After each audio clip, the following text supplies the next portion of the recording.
Preface. A word about foul language. I am a man of the cloth, a Methodist preacher by trade.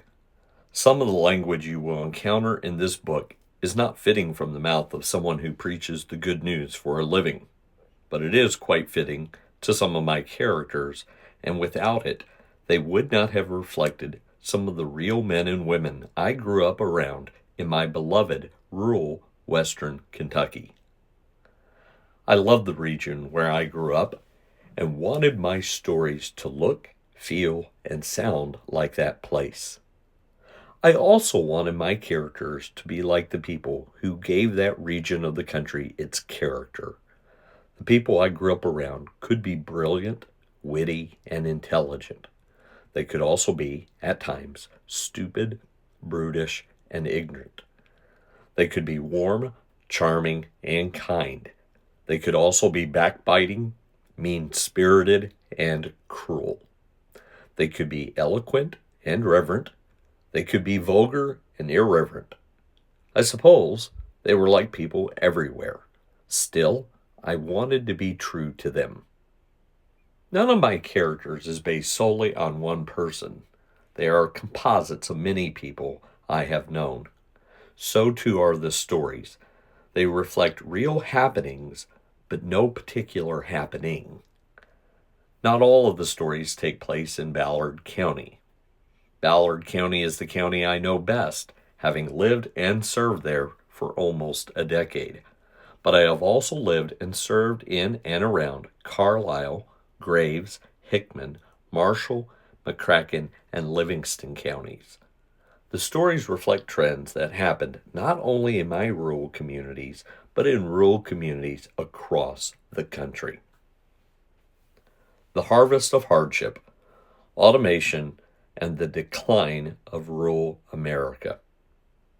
Chapter 1, Productivity and the Revolution. Saturday, March 2nd, 1974, 7 a.m. The Ballard County Co-op was established in 1945 to serve farmers, hunters, and the larger community of Ballard County, Kentucky. On this bright and beautiful day, Lewis, a short balding man with friendly eyes, is busy giving orders to the 5 men and 2 women who work for him. He has a barrel chest, arms as thick as logs from a lifetime of hard work. He is dressed very neatly in a plaid shirt and new blue jeans. His work boots are dull and worn, in a way that only happens when boots are worn for work rather than for fashion. He has a pocket protector, ink pen, and pencil in his shirt pocket. His glasses give him the air of an intellectual, which he is, without diminishing his credibility as a farmer, which he also is. He is good-humored, but usually quiet and serious. But his co-workers and friends know how to get him talking and can usually make him laugh. This morning, 4 representatives from different companies will talk with the farmers. They represent manufacturers making the latest agricultural products, including large machinery, fertilizers, pesticides, and herbicides. The mayor will also be present, as will someone from the University of Kentucky who teaches in the ag department. Their goal is to modernize the farming methods of Ballard County, which has recently begun to lose ground nationally and internationally as more productive methods have made the farming business more competitive. Too many of Ballard County's farmers are doing things the old ways, hard and expensive, making their crops and products too expensive to compete in the world market. If these men can change that, the people of Ballard County may have a fighting chance to keep their farms viable and their community economically strong. Lewis expects a crowd of well over 200 for the event. It is still 2 hours until folks start showing up, but the store looks great. The tiled floors shine, and the air smells like pine sol cleaner. The rotating case that holds pocket knives proudly displays the name Case and is filled with beautiful handmade knives, some red, others blue, still others fitted with wooden cases.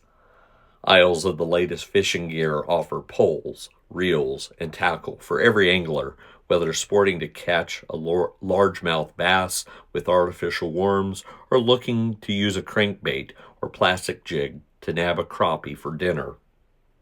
Behind the counter are Winchester shotguns and Remington rifles, useful for hunting or keeping coyote away from livestock. The glass counter beneath the cash register encloses handguns to protect the home. The coal black metal of these firearms bears the names Colt, Springfield Armory, and Smith & Wesson. A poster of the University of Kentucky's men's basketball team proudly hangs on the wall. Among the lineup are David Miller, Mike Flynn, and Larry Johnson. The coaches, athletic directors, and assistants stand to the right and left of the team dressed in coats and ties. Racks of camouflage clothing include vests, pants, and shirts. Outdoorsmen can also find wool socks, hip waders, work boots, and western boots. Walking by them, one gets the faint smells of polished leather and rubber. In the back, wooden barrels containing grass seed emit fresh, earthly aromas. Shelves around them hold bags of fertilizer and pest control products, saturating the air with a pungent chemical smell. There is even a section of specialty tools, including post-hole diggers, spades, axes, and picks. The staff has worked hard to keep the shop orderly, neat, and clean. Farmers are used to dirty work, but today is meeting day. These men and women will show up wearing their best. Mind you, it won't be their Sunday's best, but they will come looking like the professionals they are. 8:30 a.m. Today's dignitaries arrive 30 minutes early and begin to mingle with the large crowd already arriving. The only two that stand out by appearance are the professor from the University of Kentucky and the mayor of the town of La Center. Professor Burris wears a blue dress jacket over his flannel shirt. Otherwise, his worn-out blue jeans and dirty cowboy boots make him look less impressive than the people he's come to address. Mayor Winfrey is dressed like he's attending a formal occasion. He is wearing a three-piece suit and is sporting polished, shiny, black dress shoes. He looks like he's campaigning, which he has been since his election 5 months ago and will continue until his election 4 years from now. A crackling PA system calls the crowd of 226 farmers together. The leaders talk about the depressing realities already felt and known by the crowd. Local farms are finding it increasingly challenging to produce a good and cheap enough crop to compete in the world market. The old methods are simply not cutting it. The speakers spend their time touting the newest technologies and their benefits. Kubota Core has revolutionized the world of tractors. Ace Pump Core out of Memphis, Tennessee has introduced the first close-coupled hydraulic motor-driven spray pump. Kuhn has introduced a disc mower hay-cutting technology. And a man named Gary Vermeer designed a machine that bales round hay bales, and in a tenth of the time it would take a team of men to bale the same field. The audience is intrigued but skeptical, and speakers can tell they are not making much headway. Though they are technically salesmen, these men are not heartless predators looking only to make $1. They come from communities like the one they are visiting today and genuinely care about helping the people standing before them. They are also not stupid. They know that their audience is still unconvinced. So while they are technically competitors, they understand it is best to approach the matter as a team and know which speaker will win the day. So they turn it over to the one man among them who has not yet spoken, Ricky.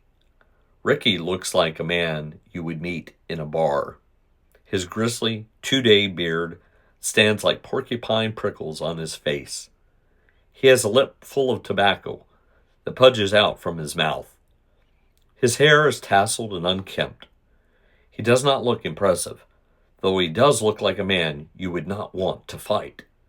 But when he speaks, the crowd is enraptured. The man could have captured a lecture hall at Yale or mesmerized a large Baptist church congregation. Ricky is the highest earning salesman in his company. He has sold more farm equipment nationwide than the next two leading salespeople combined. Just before Ricky speaks, someone in the crowd asks about jobs. They want to know, won't these new machines take jobs from people? After all, their county doesn't have enough jobs as it is. What good will these machines be if they reduce the number of jobs even further? Ricky looks at the crowd and says to them, "Gentlemen." Immediately, Ricky is interrupted by 8 women who are no less farmers than their male counterparts. They heckle him, saying, "Who are you talking to?" He starts again. "My apologies, ladies." "Ladies and gentlemen." They're satisfied by his apology and respond, "Go on." "Let's talk about the labor market," he says.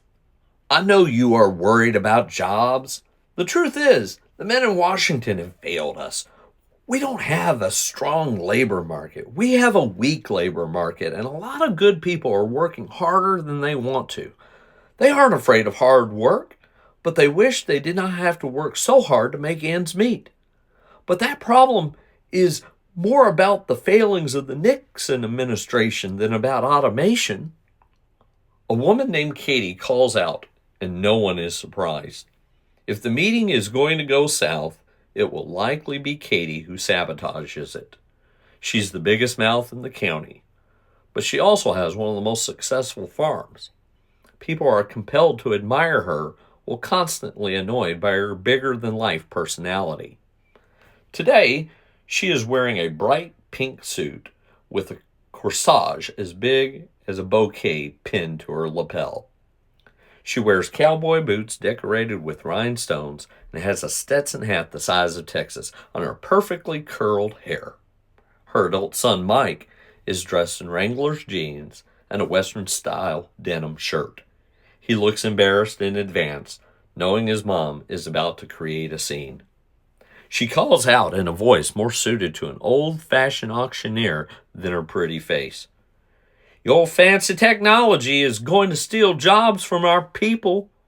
We already have men, and a few women too, who have no jobs because of the machines we already have. Used to take a team of men to plow a field. Now it takes one man on a tractor bobbing around like Eddie Albert on Green Acres. What happens to our boys if we replace more of them with your machines? What will they do for a living?" Ricky smiles politely and continues, "Well, I know that I need to shoot straight with a businesswoman like you. You mentioned job losses. Well, that is definitely the trend over time. Automation will eliminate a lot of human labor. But that's not a bad thing.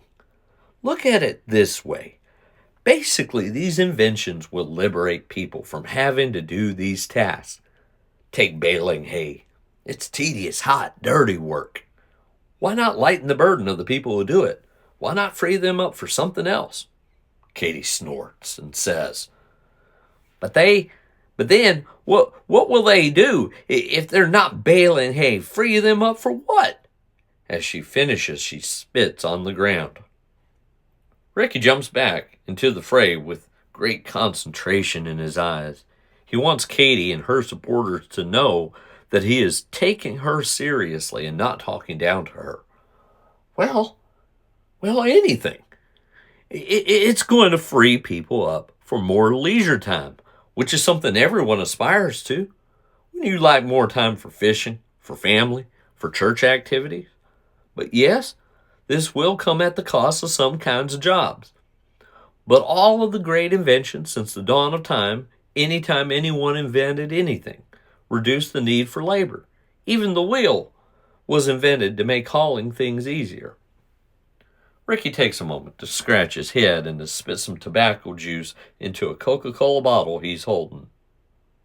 He continues, "Technology has always made people more productive. It made the human race more productive as a species, which is a good thing. And one of the constraining factors we all face is labor. "What's your name?" "Katie." She says in a flat, matter-of-fact way. "Katie, as productive as your farm is, imagine what it would be like if you had more help, more good help, more reliable help. There's a limited supply of labor and an even more limited supply of skilled labor. That is why, if you have a skill, you're going to earn more money than if you are unskilled. But with automation, we can drastically increase the labor supply, both for routine tasks and for tasks that require a degree of skill. And we can do it for you and your farm without you having to hire another hand. We can multiply the labor through machines." Ricky then turns from addressing Katie to addressing the crowd around him. "So these new technologies, the ones my company has to offer, and the ones my competitors have to offer, have the potential to release a tremendous amount of work and a tremendous amount of productivity, which is going to benefit the whole country. Why should you be outdone by farmers in Nebraska and Asia?" "Damn right," several members of the crowd shout back. Ricky catches hold of the energy, and he and his audience are caught up in the magic. This technology is going to mean that the world is going to have more food to consume, which is going to alleviate suffering around the globe, freeing those people to offer their goods and talents to the world. People right here in Ballard County will then have more products, cheaper products, a bigger variety of products from around the world because you will provide them with enough food to feed themselves and their hungry children. This will unlock the future for them, unleashing a revolution of creativity and productive labor like nothing that has ever been seen before. Before long, products will come to America from every part of the world. And all of these new products from around the world will cost less to produce because of new technologies in other sectors of the economy. Sweating, Ricky takes a moment to catch his breath, looking remarkably like a traveling evangelist preaching to convert sinners. But yeah, in the short run, it will hurt. The real risk, though, is that the government will hinder progress and screw up the potential revolution we're about to launch together. In Frankfort, Kentucky, one of your representatives is introducing a bill to protect small farms from big agricultural companies like mine. But what this legislation will really do is shut you out of the world market. In the short run, people are going to lose jobs because of this technology. I'm not going to lie to you. It will happen. And depending on how politicians react to that, it could turn a positive into a negative. Someone from the crowd said, "But Senator Wendell's bill will also give money to people who are left behind by this technology." Ricky answered, "Yes. But what we don't want to do is just give money to these people who have lost jobs and keep them on the government payroll for the rest of their lives. And we don't want the government to slow down progress because people are afraid of losing jobs." Katie then walked to the front of the crowd and pointed her finger at the mayor, asking, "Mayor Winfrey, do you have any concerns about this?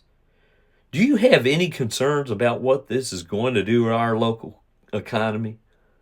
What are your views?" Mayor Winfrey spoke up with a commanding baritone voice that sounded like a radio announcer and said, "Katie, I can imagine all of this unleashing a flurry of creativity. Take our downtown, for example. I picture 50 new stores being opened, bringing shoppers from all over the county. We might have a store that specializes in shoes. We might have an ice cream shop and a music store. By the 1980s, our downtown stores could be the envy of other towns." If I may," the professor interrupted. "Certainly, ladies and gentlemen. From the University of Kentucky, may I present Professor Burris." The speaker then squealed some feedback as the professor took the microphone. I've been talking to some of my colleagues in the business department, and they have shared some exciting news. A company known as Altair has just introduced a personal computer, and they believe it will not be long before every business in Kentucky buys one. These machines are quite expensive, but a great investment for one's business, meaning that by the 1980s, there could be as many as 100 people in this county whose job it is to maintenance and repair these new machines. Computers and new technology will create at least as many jobs as they destroy. But we can't yet anticipate what all these new jobs will look like. We don't need to be afraid of the future. It's going to be a bright future if we let it. The professor then handed the mic back to Ricky. Thank you, Professor. See, our leading educators know that there is nothing to fear from this new technology. At this, Katie raised her voice to a thunder and said, I am neither a Luddite or a backwards hick who is afraid of everything new. But every new technology has a double edge. It heals and it wounds.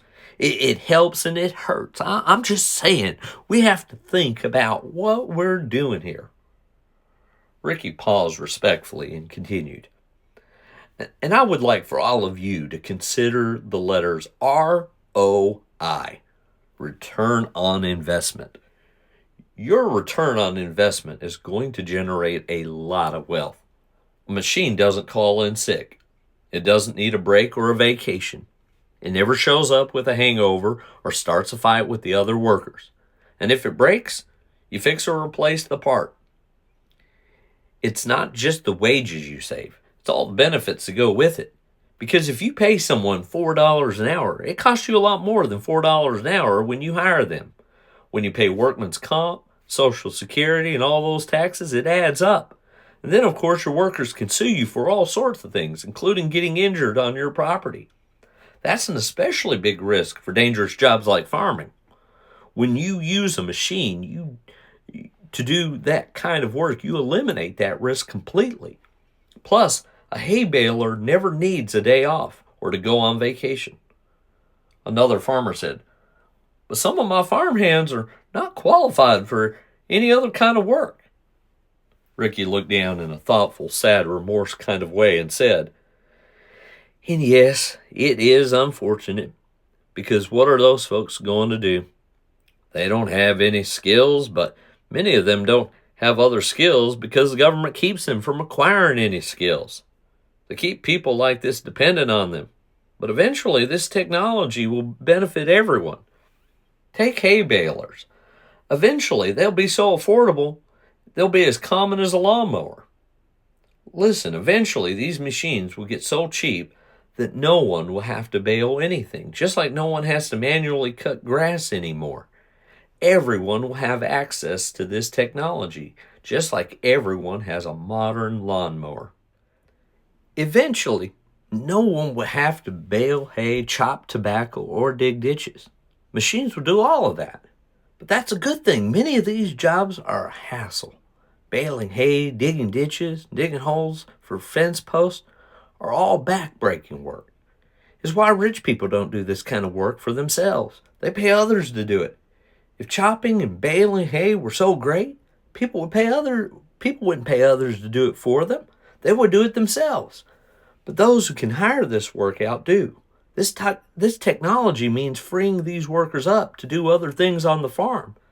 They will still be there to do other work, but not the kind of work that leaves men old, worn out, and broken. Another farmer asked another question and tried to make another point, but with less confidence than the previous speakers, for Ricky had nearly won them over. Yes, but farming is still one of the number one jobs in this country. Being a farmhand provides for many a family. Some of the really low-level jobs are going to disappear, and then what do we tell these men? Ricky paused, looking almost contemplative in his thoughts. He then began to speaking softly now. Yeah, and these are going to be the first jobs eliminated. So what are these farmhands going to do? they're going to have to find something else to do. But society's going to have to be better, is going to be better off because of an abundant amount of food is going to feed the world, fueling productivity at every level. So everybody benefits from that. But yeah, there's always going to be a loser in the mix. The minute your job is eliminated because of technology, yeah, you got to go find something else to do. But that is why we need a free market, something our big government seems to have forgotten about. We need for government to stay out of the way of progress, because then the people will figure something out, because Americans are resilient, resourceful, and creative. The same farmer as before spoke up, both sheepish and hopeful. Do you really believe that? Let's say someone who's been a farmhand for 20 or 30 years, they maybe don't have any other skills. These are the people I'm worried about, because I just don't know what is going to... As he trailed off, Ricky spoke reassuringly. Remember, people always want stuff. They're always going to need stuff. So people are always going to be needed as a part of the process of providing that stuff. People will always be needed to produce the goods and provide the services people want to need. As long as products and services cost something, there's always going to be jobs. And that means people like these farmhands, so long as they're willing to work, will always have jobs available to them. Katie jumped back into the scuffle. But if we don't follow the trend, where is that going to leave us? With a punchy spring in his voice, Ricky answered the thought before it could be finished. It's going to leave you with leisure. Katie was knocked off balance by Ricky's quick reply, but stumbled again over her words as she started to speak. Well, maybe, but what if there aren't any jobs for these people? Now Ricky brought his excitement down to a level and spoke to Katie in a reassuring voice. You are talking way in the future. I don't know how long it will take before all jobs are permanently gone, but maybe someday we can create a work-free paradise. That would be nice. But it will not happen for a very long time. Katie brought her own voice down and spoke motherly for the first time in this meeting. But I see the look in the eyes of our young people, and you know what is missing? Hope. They are told to train for the future, but to do what? The world of their grandparents is gone, and the world of their parents is fading. They are told to go to university. They're told to innovate. But to what ends? Technology is robbing them of their heritage and their way of life. The family farm is in trouble. Large companies are going to end up owning everything and farming every square inch. What is going to be left for these young people who cannot stay on the farm? Not all of them are cut out to teach in a university or to invent the next big product. Ricky focused his voice now. Sounding like the salesman he was, he proclaimed to the crowd, listen, the working poor benefit the most from having goods and services that are more abundant and lower in price. So it's the poor that benefit most from this increased productivity, more than the rich ever will. The rich already have enough to meet their basic needs. They can afford things. It's the poor that don't have enough money to make ends meet. And so they need greater productivity to help them afford things.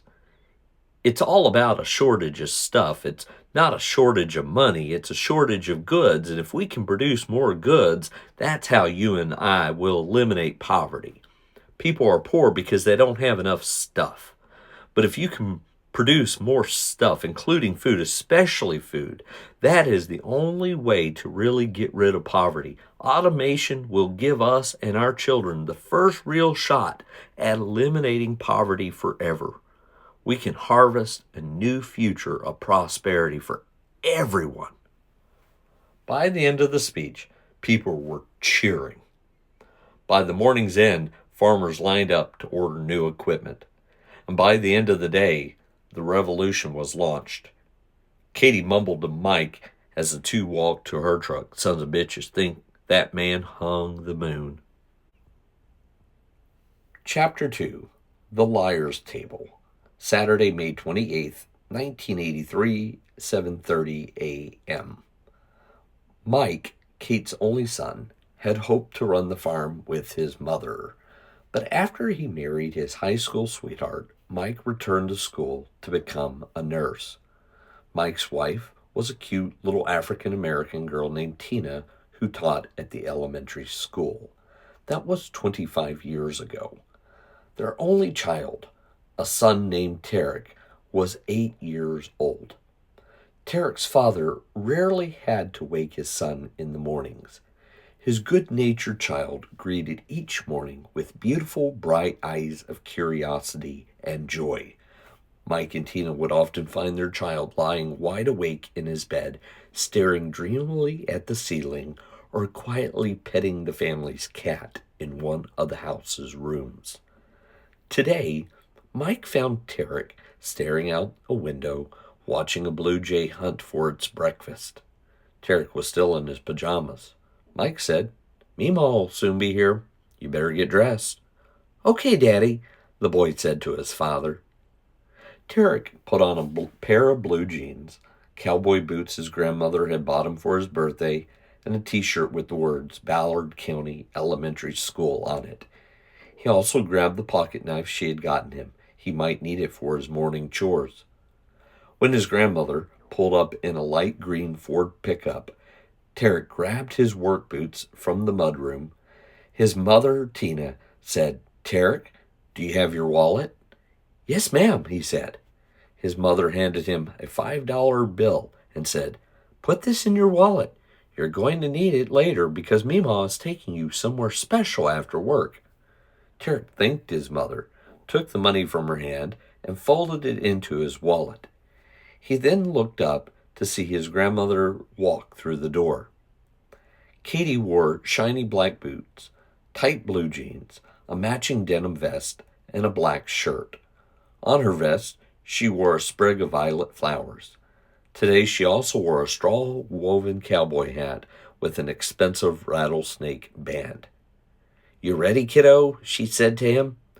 Tarek shook his head and smiled. The two said goodbye to Mike and Tina and walked to the truck. The truck's stereo was playing Johnny Cash, one of Katie's favorite artists. Tarek liked Johnny Cash's music, but wanted to hear something else. "Meemaw, can we listen to the country boy song?" "Sure thing," she said, pushing the eject button on the truck's cassette player. She placed the cassette back into its case and reached for another labeled John Denver's Greatest Hits. As the sweet country sounds came from the speakers, Katie and Tarek began to sing with all their heart. Neither could carry a tune in a bucket, but the joy in their song made up for any lack of talent. Today, like every Saturday, Tarek would be spending part of his morning working with his grandmother on her farm.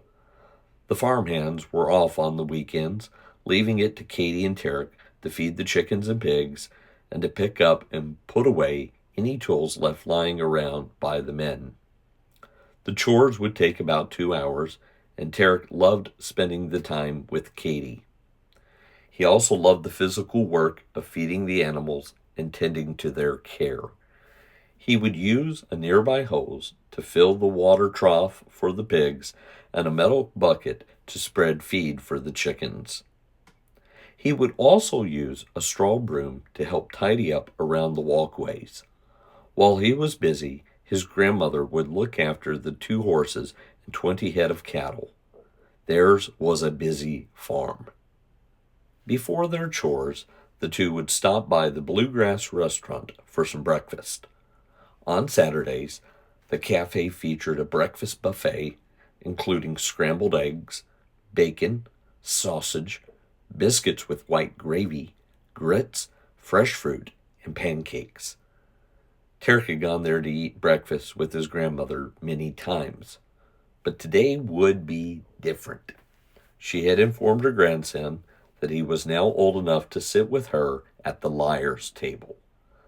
The liar's table was a prominent table set for 10 in the middle of the dining room. It was the unofficial meeting place for the town's farmers, attended occasionally by other important and high-ranking members of the community. At any time, night or day, one could find these self-appointed sages holding court around the table as they pontificated about politics, the economy, farming trends, the weather, the latest ball game, or town gossip. One never saw a child sitting there. Seldom was there anyone under 40 sitting there. Katie had warned her grandson that a test would be given to him before he was allowed to sit down. Tarek understood and had rehearsed the answer he was prepared to give. As the two walked in, several people raised their hands in greeting. One table burst into good-natured laughter and said, "Here comes trouble, and little trouble with her." 6 men were sitting around the liar's table when they walked up. A rough-looking character named Jimmy spoke for the group. He wore a polo-style shirt embroidered with the logo of the St. Louis Cardinals. He took one look at Tarek and cocked a suspicious eye at him. He smiled and said, "Who's this fine-looking young man?" Katie gently nudged her shy grandson, and he said, my name is Tarek." "Oh, yeah?" Jimmy said. "How old are you?" Tarek's heart pounded. "I'm 8 years old." Katie nudged him a little harder, and he corrected himself. "I'm 8 years old, sir." Jimmy crossed his arms and said in a very serious tone, "What makes you so sure you're qualified to sit at the liar's table?" Tarek was ready with his answer. "Well, sir, I once caught a fish nearly as big as the boat itself.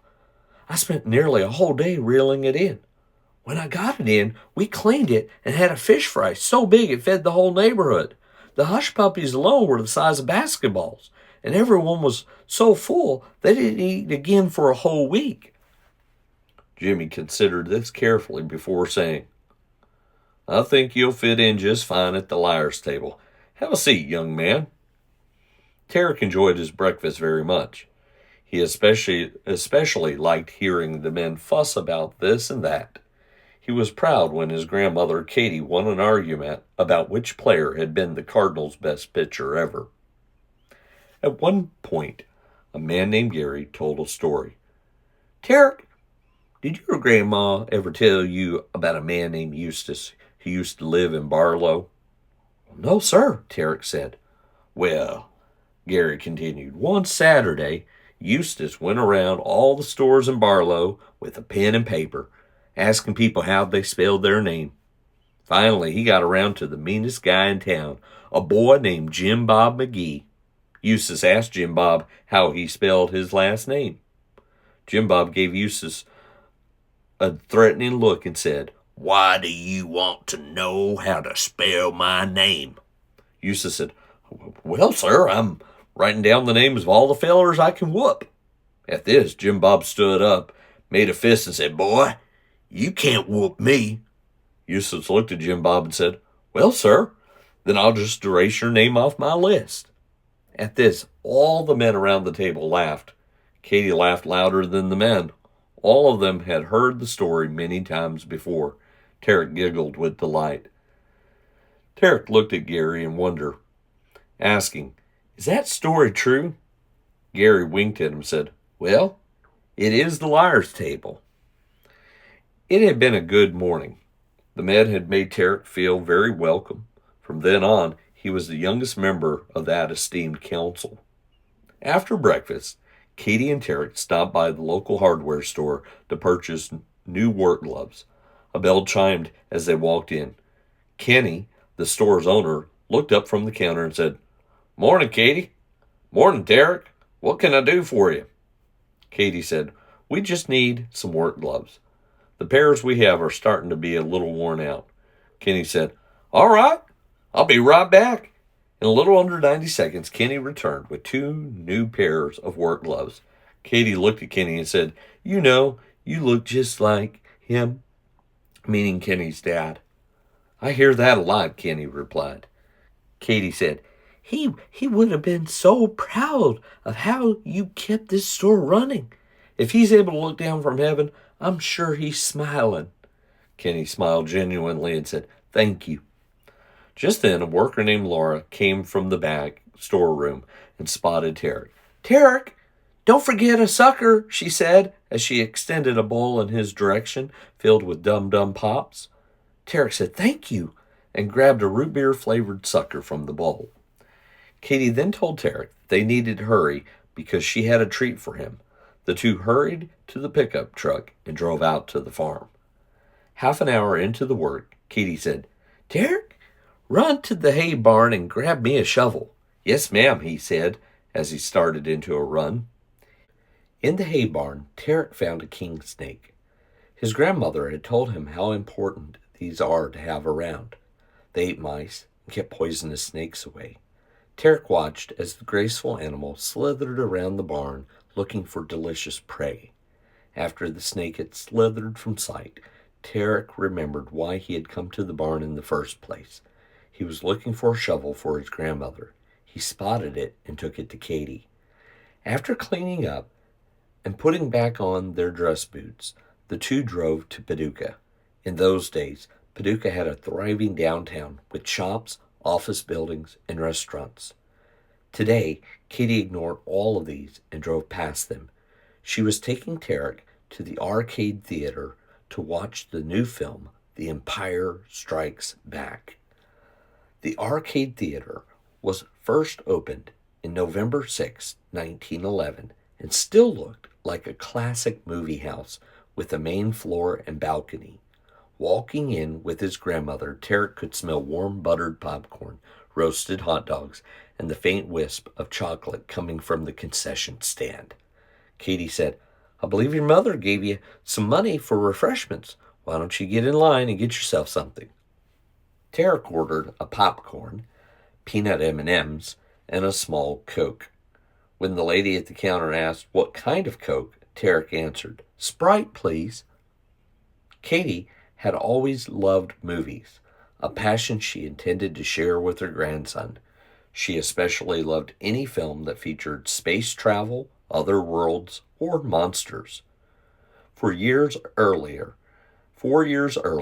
Katie had taken her grandson to the drive-in theater to see a second run of the original Star Wars film. Tarek was too young to remember much about the film. Besides, he was not used to staying up so late and fell asleep halfway through the picture. Katie did her best to explain the storyline, but Tarek could not follow what his grandmother told him.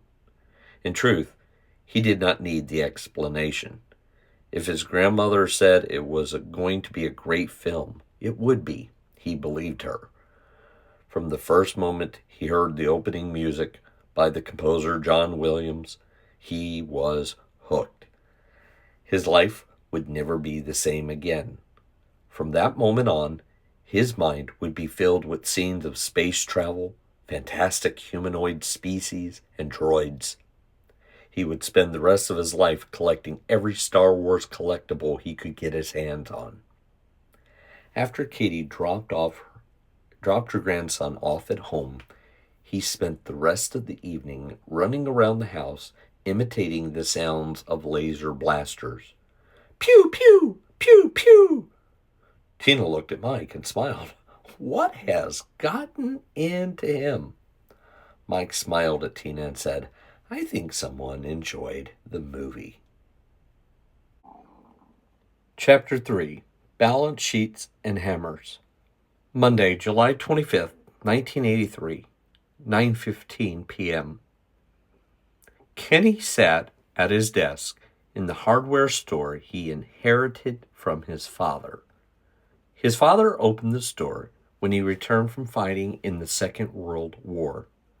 When his father opened the store, Le Center had a booming downtown filled with businesses that were always packed with customers. 3 years ago, a large mall opened in the neighboring county. At first, the mall pulled very little business from Kenny's store. But then, 2 large department stores opened near the mall. Now, Kenny could see the decline in his business. All around his store where other businesses left staggering from the exodus of customers rushing in droves to shop in the air-conditioned mall. There, they could eat in the food court, shop in upscale stores, and find a variety of goods undreamed of 5 years ago. But most of the businesses in the mall sold things like records, books, and clothing. None of these hurt Kenny or his store. However, the large department stores outside the mall were a different story. They carried paint, fixtures, and hardware. Kenny's store was much smaller than the hardware departments in these stores, and he could not carry the variety they carried because he did not have the room they had, nor could he compete with their prices. For instance, hammers in his store cost $14.99. The hammers in the department store cost just $11.99. He couldn't even buy them for that price. He paid $12.50 for them and marked them up only $2.49. He would have to take a loss on each sale to match their price. When he asked his supplier about this, he answered that it was all about volume. Kenny bought 20 hammers at a time from a wholesaler. The large department stores bought them 500,000 at a time from the manufacturer. How could Kenny compete with that? Where could he get the money for 500,000 hammers?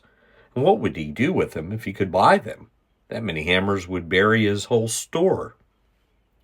What drove him even crazier was learning how little markup the large department stores had on their hammers. They bought them for $11.50 and sold them for $11.99. 49 cents was all that they were making on them. 49 cents! Well, I could afford to sell them at that price if I was going to sell 500,000 of them, Kenny thought. I'd be swimming in money. The whole thing was driving him mad. Then there was the pay scale.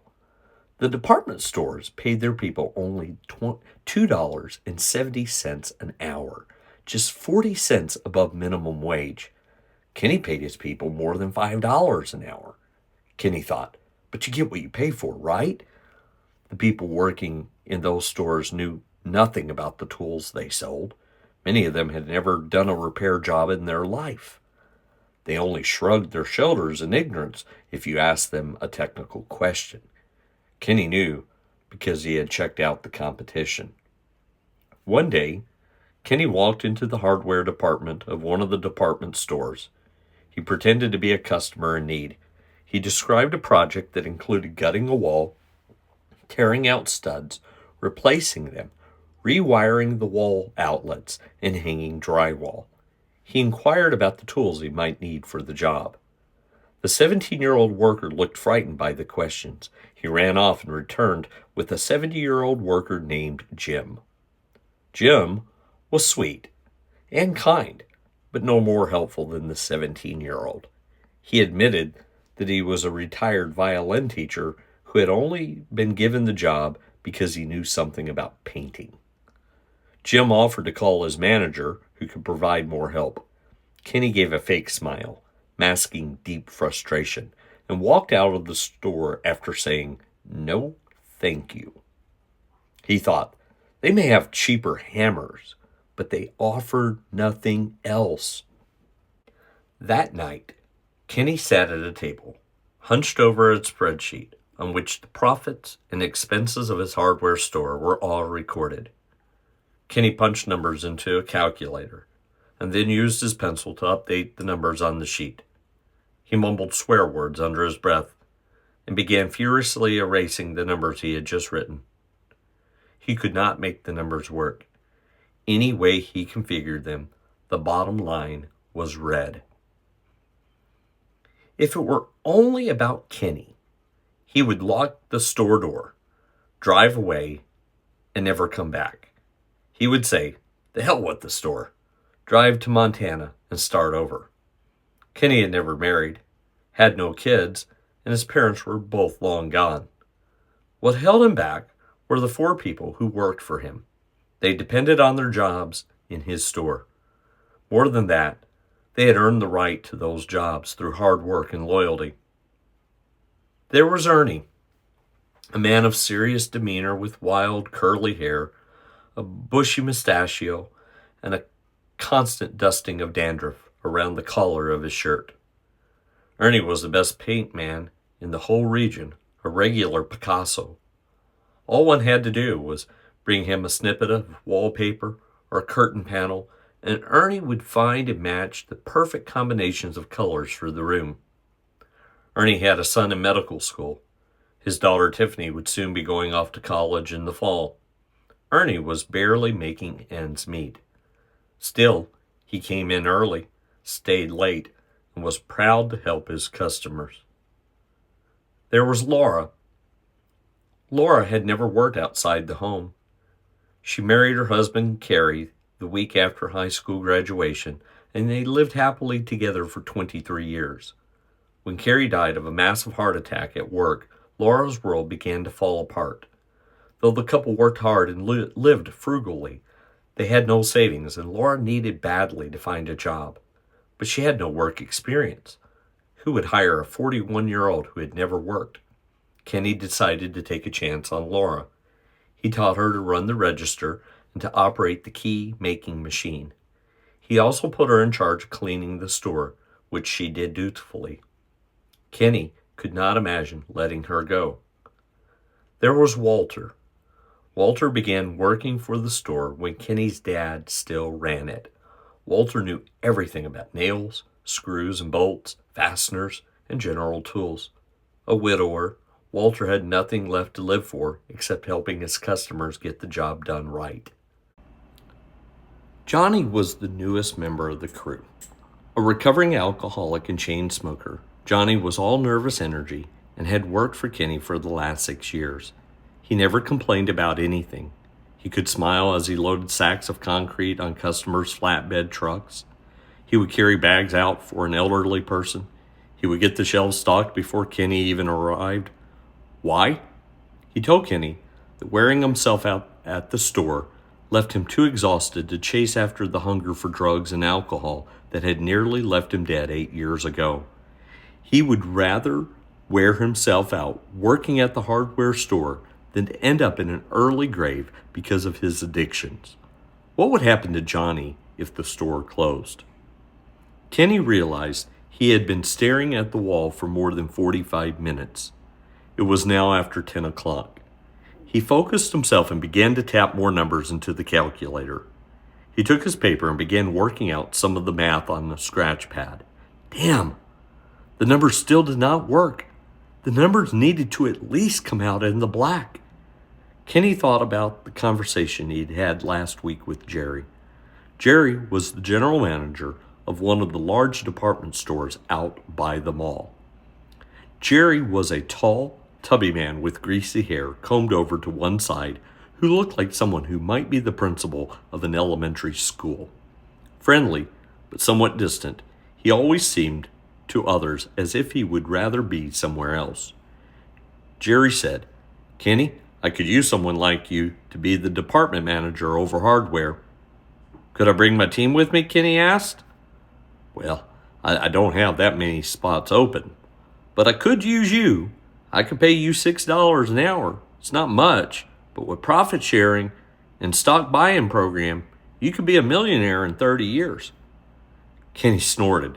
30 years? I'm 53 now. I'd be in my 80s by the time I'd see any money. What good is $1 million when you're in a nursing home? I need money now."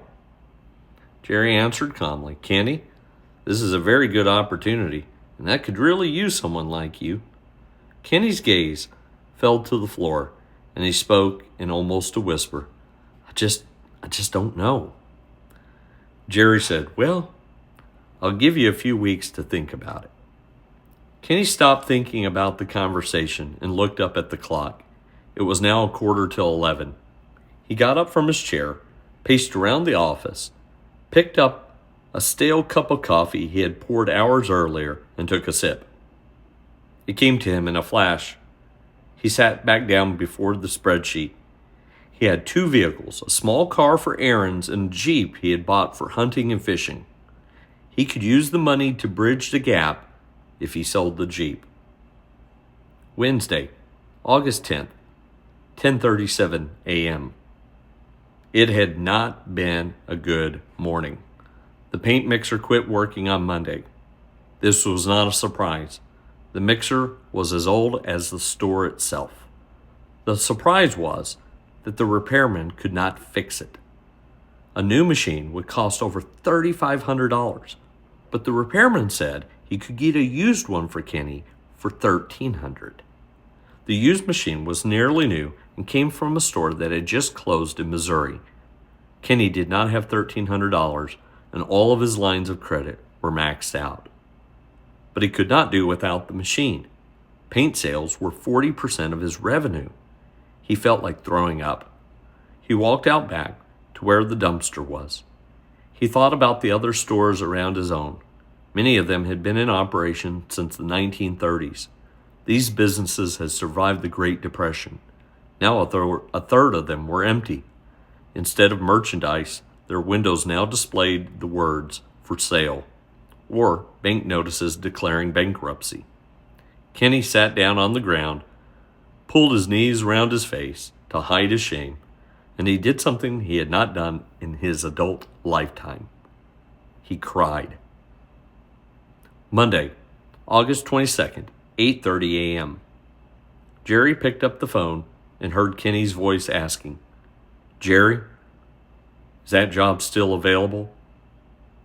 Jerry smiled warmly and said, "Yes, sir, it is. When do you want to start?" Chapter 4. Soviets, Foreclosure, and a Funeral. Tuesday, November 6th, 1984, 7:03 p.m. It was the perfect storm across rural America. High oil prices, paired with high interest rates, made money tight for farmers in the mid-1980s. Many of these farmers were in debt from using loans to purchase new farm equipment. Record crop yields caused prices to collapse.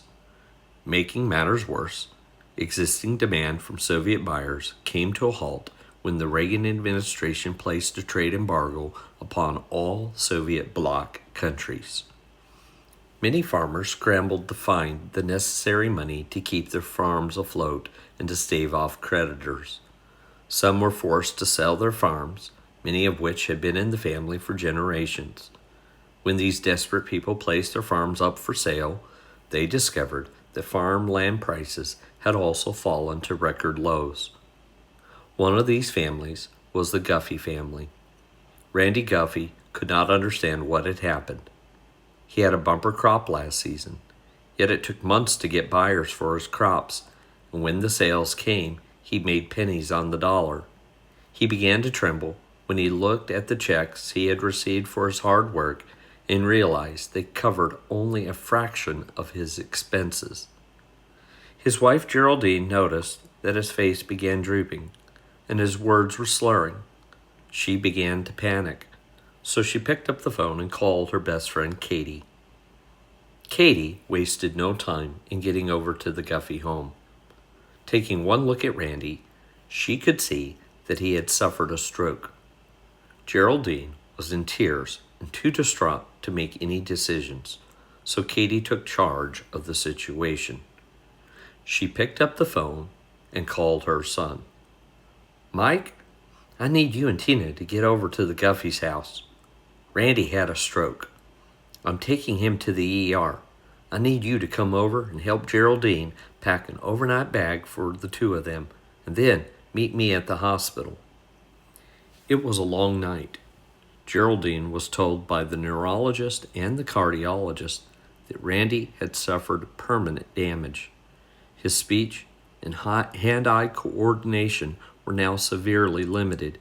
He would likely never go back to farming. The news was devastating. A week later, they were back in their home, trying desperately to cope with the situation. Randy and Geraldine spent the winter months agonizing over this new reality. Tearful prayers followed hours of looking through piles of bills. After discussing it with the family, Randy and Geraldine hired a firm to auction off the farm. With any luck, they could get out from under the load of debt and settle into retirement. They only hoped they could afford to rent a small apartment in town and live off the proceeds from the sale and Social Security. When the auction was over, things went from bad to worse. The money from the auction would not even cover the bills. Randy sat as still as a statue when all of this sank in. When his wife reached over to comfort him, he whispered, "Please, Geraldine, I need a few minutes to myself."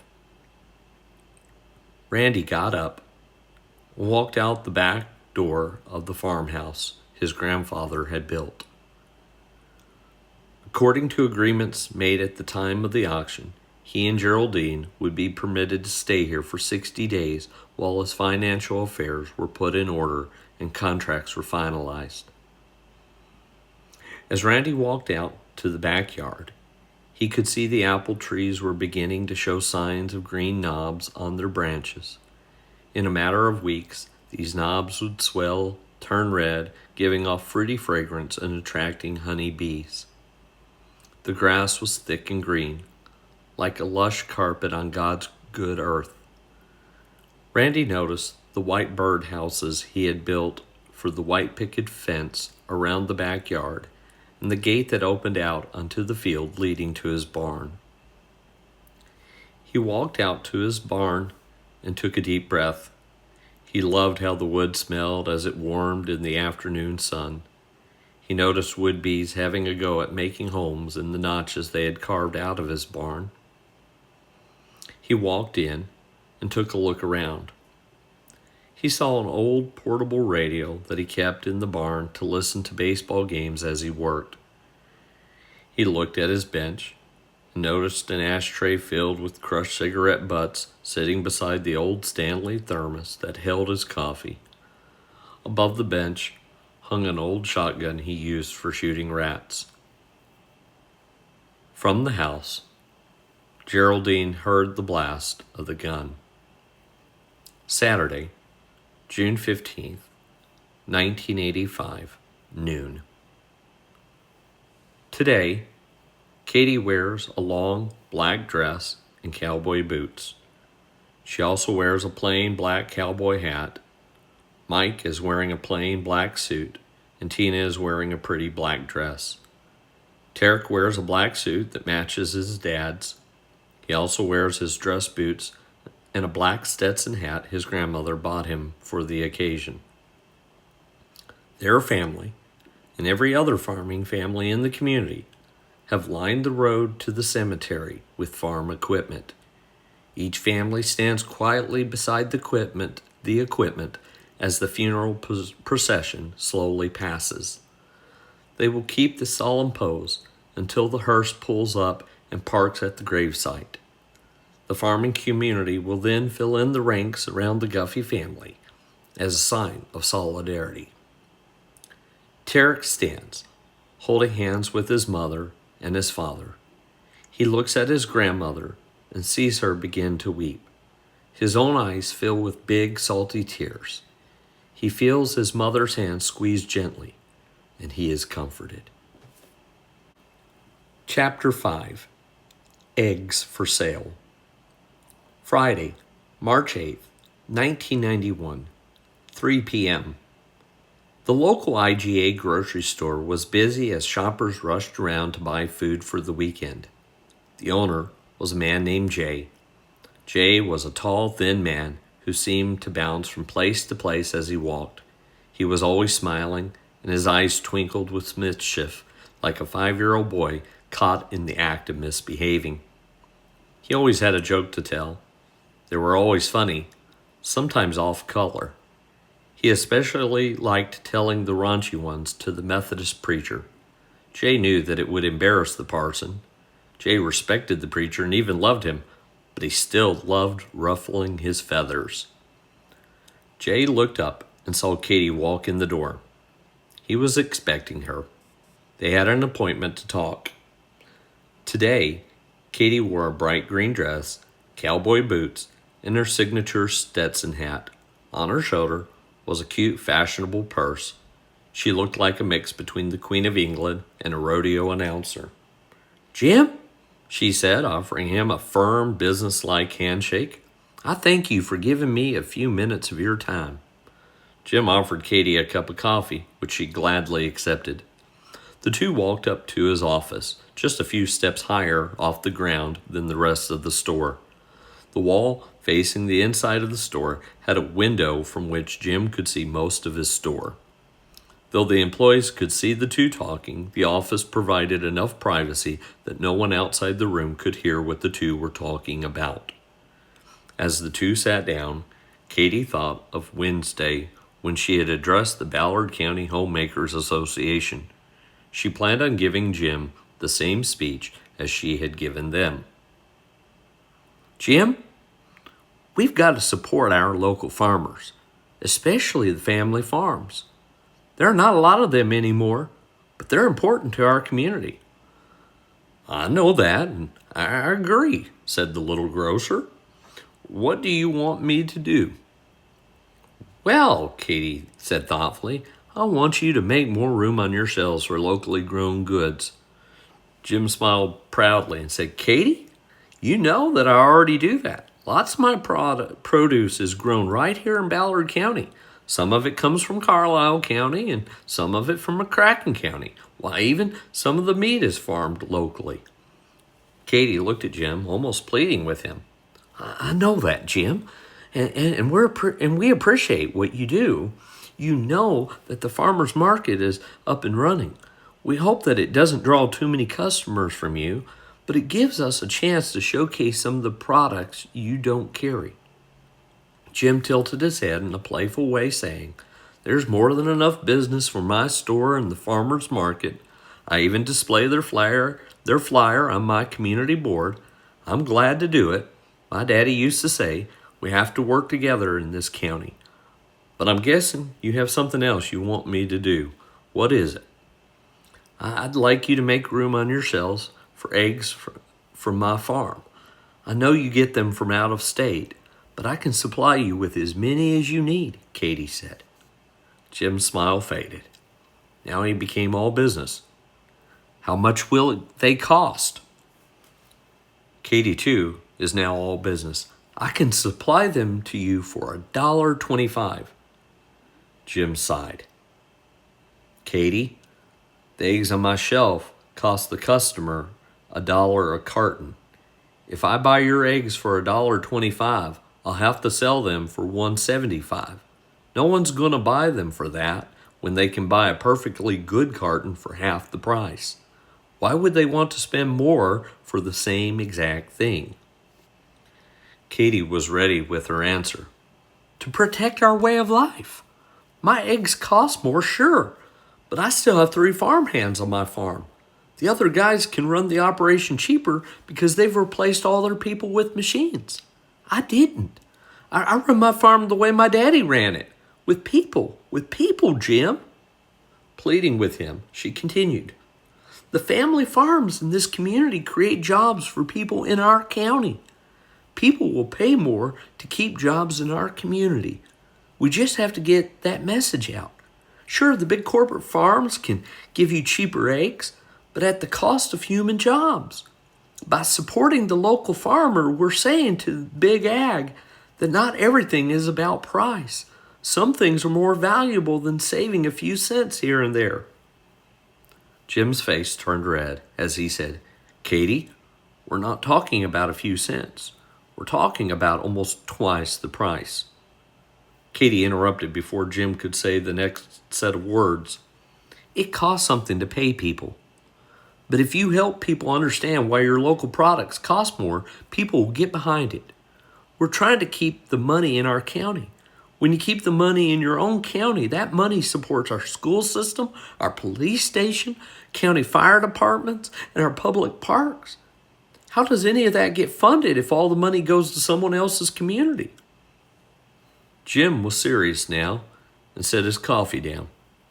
"Katie, I understand what you're saying. I even agree with most of it. But I think you're making a bigger deal of this than it really is. You're being a bit stubborn here. You can't pretend this is the good old days. You have to get with the times. It may seem romantic to farm like our grandparents did, but it's not practical. You could be competitive. You could sell your eggs for 88 cents a carton if you did not insist on doing it the hard way. I know for a fact that the co-op would gladly help you modernize your farm." Katie was furious. "Modernize? You mean replace my men with machines?" "Yes, Katie. I mean act like we're a few years away from the 21st century here. Yes, Katie. This is not Little House on the Prairie. You didn't drive in on a team of horses, and I'm guessing your truck has a nice stereo and air conditioning. Look at you. You're a modern woman. I bet your fashionable outfit came from a store in New York. It was probably made by someone somewhere else. Your purse probably came from Paris or China." Katie was flustered. She wasn't ready for this line of attack and did not have an answer. She felt like a hypocrite and struggled for her words. I'm just trying to think about the future of our community." Jim could tell that he had hurt her feelings and felt uncomfortable. He was not used to seeing this proud lady, one of the leaders of his community, looking like a browbeaten child. "Katie, you are a good woman. I know you are just trying to do what is right by our people. I'm trying to do the right thing too. I tell you what, I'll make room for your eggs. I'll even run a promotion on them. Heck, I'll even buy some of them for myself. But if they don't sell, that's on you. I can't restock what doesn't sell." Over the next 6 months, Jim was good on his word. In fact, he was better than his word. Less than 7 of the 30 cartons he bought sold each month. He said nothing to Katie and absorbed the loss for himself. For a while, he bought and restocked more than he sold. But by the end of the year, he had to come clean with Katie and tell her that the eggs just were not selling.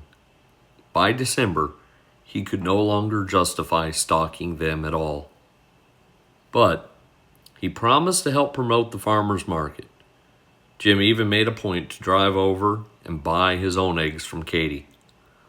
But by the end of the summer of 1992, Katie's farm was a one-man, one-woman operation.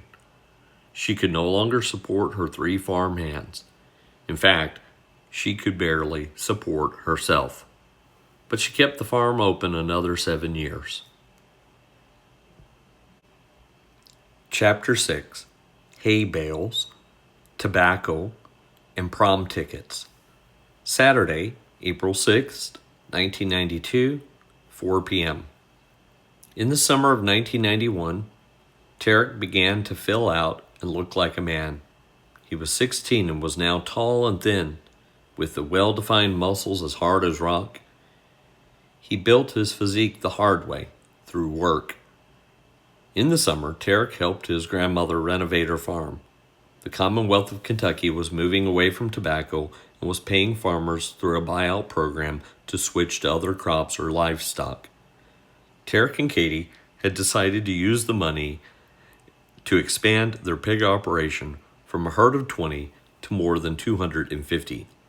This required a lot of work of them and their 3 farmhands, and it took all summer. Though only 16, Tarek was already functioning as a co-owner of the farm, and though they had faced some setbacks, Katie was hopeful about making this arrangement work. By August, Tarek had quite a good reputation in the community as a hard worker and was given many good opportunities to make money. When he was not helping his grandmother, he spent the weekends baling and loading hay. By September, he was able to purchase a fully restored 1982 Dodge Ram 150. It was custom blue with Kenwood stereo and mounted kicker speakers. Tarek's music taste had changed. He now loved R.E.M., Def Leppard, and The Cure. Tarek still dressed like a country boy, with his signature boots, Stetson hat, and blue jeans. And he was built like a jock. But at school, he gravitated toward the artsy kids. Several of his best friends were in the band. One was in drama. Tarek was an honor student whose favorite class was English.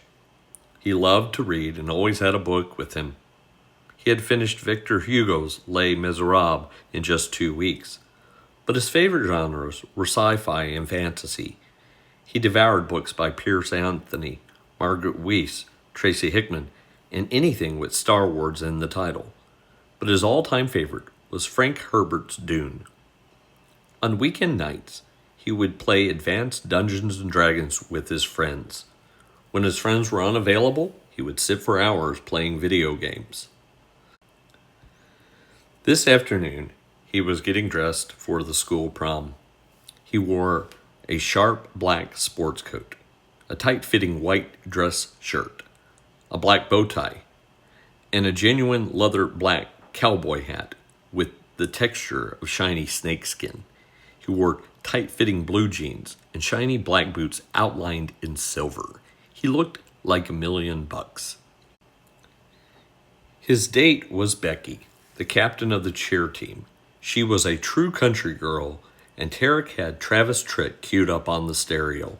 He also had a corsage to complement her dress and some fresh roses for her mom. He had reservations at the Whaler's Catch, a Cajun seafood restaurant in Paducah, and plans to meet friends at the Whitehaven Mansion for pictures. Before he left the house, his mother, Tina, called out to him, "Tarek, wait just a minute. Before you go, I want your dad to take a picture of you and me." "Yes, ma'am," he said. He and his mother posed for a quick picture. She then tugged on his arm, and he leaned over for a small kiss on the cheek. Tina wiped back happy tears and said, "Son, I am really proud of you. You have worked hard and become a really good young man. Just promise me that you will make good decisions tonight. No drinking, and if you do, no driving. Promise?" "Promise," he said. Chapter 7. Tires and Computer Geeks. Saturday, July 4th, 1998. Kevin had been out of the Marine Corps for about a year after serving with distinction for 6 years. His career had been uneventful. He had served in the first Gulf War, but spent most of his time digging latrines. He and his high school sweetheart, Allison, had been married for 5 years and had 2 small children, both girls. Kevin worked for the local tire factory and made $20 an hour. Allison made $8 an hour as a medical receptionist in a small doctor's office. Though the two made great money for a young couple, they lived very frugally. Their house was big because they planned on having more children, but it was furnished with inexpensive furniture bought from a local big box department store. Their only indulgences were a large screen television for watching UK basketball in the fall and St. Louis Cardinals baseball in the summer, and a nice outdoor grill and a large above-ground pool, which the family justified by arguing that a pool would be cheaper than taking expensive vacation trips. Today they were firing up the grill. Burgers and bratwurst were on the menu. Some friends would bring baked beans, deviled eggs, and desserts. They would blast country music and spend the day swimming, playing, and eating. Life was so good and so simple. What Kevin and Allison did not know was that their lives were about to be turned upside down. The plant managers at the tire factory had decided to wait until after the holiday to call the meeting. The parent company had decided to move operations to Mexico. More than 4,000 workers would get pink slips telling them their jobs were ending. Among these were over 1,000 skilled laborers, including welders, electricians, and machinists. By the following summer, Western Kentucky would be saturated with tradesmen who would have trouble finding good-paying jobs. The area would simply have more skilled laborers than it needed. However, the Commonwealth of Kentucky had a plan and federal funding to help these workers. Millions of Americans began logging on to the World Wide Web thanks to companies such as American Online, Prodigy, and CompuServe. Outfits like Dell, Gateway, and HP were selling computers as fast as they could build them. The digital day was dawning, and the people of Western Kentucky were intent on keeping pace with the changing world. Paducah had already begun developing commercial property dubbed the Information Park. Nobody really knew what it would be used for, but many imagined buildings filled with computer workers. At this stage, personal computers were still quite expensive, and leaders in Kentucky envisioned a great need for thousands of computer technicians to service these machines. In response to these massive layoffs across western Kentucky, the state created a program that would utilize the local community college and the trade school in a joint venture to train future computer technicians. The state of Kentucky would use federal grant money to help some of those workers who had recently been laid off by sending them back to school. The program would last just 2 years, and those completing it would earn an associate's degree.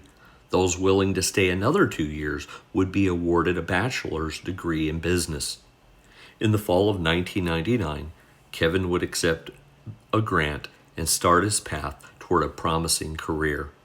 In the spring of 2003, Kevin and 77 others would be the first graduates from the program. What none of them could anticipate, what not even their professors or the state leaders could anticipate, was how fast computer technology would evolve and how quickly the top-of-the-line model would be eclipsed just 10 months later by an even better computer. This meant that people were not repairing broken computers, they were replacing them. In many cases, they replaced them before anything was even wrong with them. Chapter 8. Hogs Go Belly Up. Saturday, December 12th, 1998, 6:30 a.m. "Yeah, I'm watching," Tarek said into the phone. He was sitting in front of his television, watching the morning farm report. On the other end of the line was his grandmother, Katie.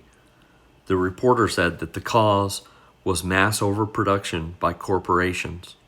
Hog prices plummeted to 8 cents per pound. Katie said, 8 cents a pound? We can't afford to give them away at that price, and it'll cost even more to keep them. Get over here as fast as you can. Tarek drove out to their farm, for by now the two were nearly equal partners in the endeavor. They spent the morning calling every buyer they knew. The prices were the same everywhere. When this plan failed, they began calling the processing plants. Perhaps they could slaughter the pigs, have the meat processed, and sell it themselves. After dozens of phone calls, they knew no one wanted their pigs. Tarek and Katie were in disbelief. The hogs that were once their livelihood had turned into a financial burden. Selling them would cost more than keeping them, but keeping them would drain the bank account. Their livestock had transformed into expensive pets overnight, a situation that demanded immediate action. Katie's only advantages over the other hog farmers in the region were that she was not in debt and had plenty of good land.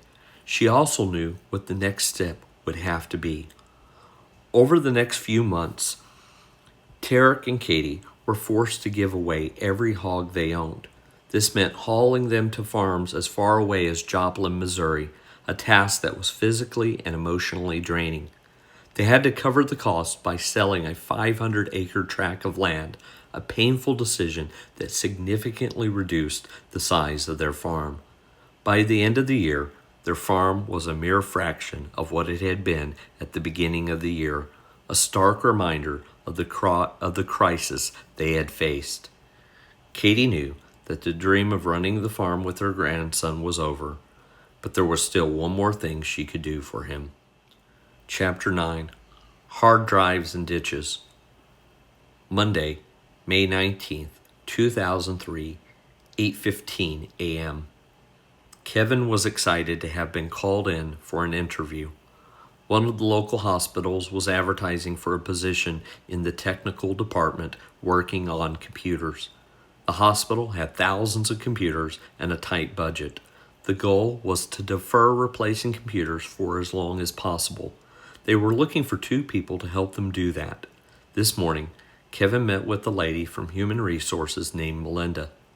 Melinda was a tall woman of Latina origin with ginger-tinted brunette hair in long braids and a very professional demeanor.